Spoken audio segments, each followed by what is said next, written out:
çfarë ndodh këtu?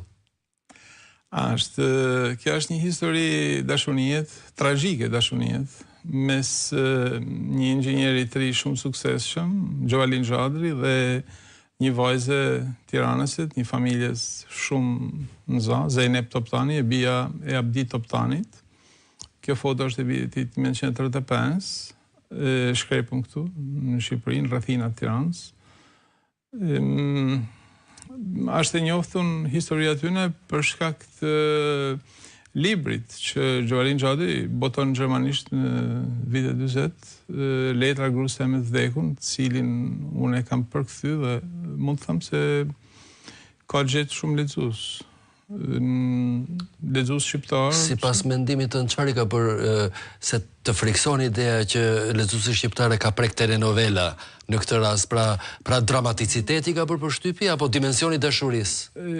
Apo të gjitha bashkë? Ka të ndërthura në disa dimensione, të cilat jetojnë të ndërthura në mënyrë të natyrshme. Është dramaticiteti i jetës që përfundon në një moment tragjik, është sinqeriteti i rrëfimit. Psaj nuk ka shkru për më u duar Turkijit për askujt, ka shkru më kuptu prej shumë pakuj. Ka shkryt për katarsis?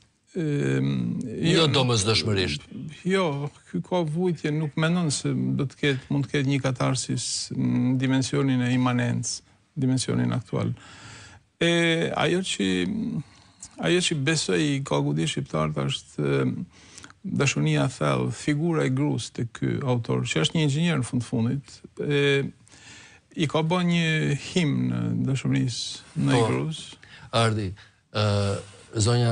zonjusha Toptani është realisht e bukur me të gjitha standardet e vendosura 2000 vjetët e fundit. Absolutisht, po është edhe më e bukur nga ana shpirtërore. Jo, natyrisht. Është një person shumë delikat, ndryshe prej shoqit, i cili është ka një farë egërsie të natyrshme, nërthojza, seriozitetit, i cili duket edhe në punën e tij si punën e tij, ka punuar gjithë jetën në ministri botore dhe mosenet të ndërtimit, kurse ajo është një person, pra ajo e meriton gjithë atë që ai ka shkruar për të. Po të mos kishte qenë Gjovalini Xhadri, askush nuk do të kishte mërrit me thënë për të ato fjalë sublime. Mund të kishte qenë ky libër një mundësi që një grupim serioz kinematografik në Shqipëri të kishte bërë, a kishte patur kuptim të bëhej një film për këtë ngjarje? Besoj se po, edhe është fol një gjë tillë, është menduar një gjë tillë, besoj se po, pse e ka ngrit figurën e gruas pa patetizëm dhe pa një sentimentalizëm, e ka ngrit një maje nga ana artistike që jo shumë kush ka mrit për shkrimtarëve shqiptarë, kam fjalën. Na kena nevojë për me pa gruan në atë këndvështrim cilin e shehaj. Ai e ka shkruar gjermanisht, ti e ke përkthyer në dialekt? Gegnisht. Gegnisht. Në atë gjuhë që ai do ta kishte shkruar, nëse do të kishte vendosur me shkruar shqip.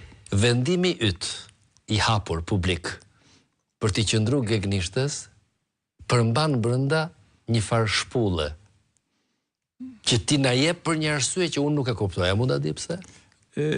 Jo, unë jam për natyrë kam karakter bashkimtar, pra nuk e shoh gegnishten si diçka që i kundërvet dikujt tjetër. E shoh si një mundësi më tepër shprehse, si një mundësi, si një pasuni e cila nuk duhet injoruar dhe nuk duhet nëse ke një thesar, nuk do të ishte gjë inteligjente, po ta groposh si atë thesar me frikën që askush mos ta gjante më.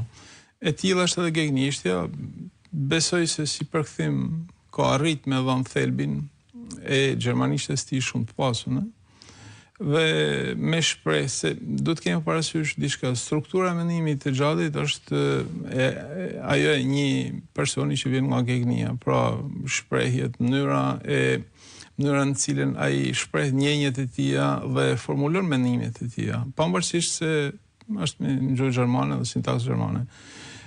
Pra, thellësisht nga ana strukturës antropologjike, ai metet, e thot vetë, thot jam biri atyne që nuk ja kanë lëshuar rrugën tjerëve dhe kur ankohet për fatin e keq që i merr gruan, e thekson këtë gjë. Pra, ty e sjell gegnisht, besoj se e kam sjell tek ajo struktura primordiale e mendimit ti